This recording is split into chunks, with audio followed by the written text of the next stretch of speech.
Do you want to know how to withdraw money from Phantom Wallet? Well, in this video, I'll show you how to do that. So just head over and click onto this send option right here. As you can notice, there is no withdraw option, so we can just send it to another wallet that has a withdraw option.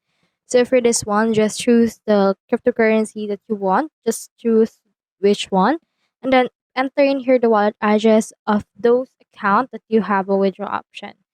Click on next and then enter in here the number of cryptocurrency that you want to send. After that, click on next in order to send it from there. Once you have sent it, you can head over to that particular account. So I have in here BullX. So just click on the three lines and then from there, click on the wallet manager.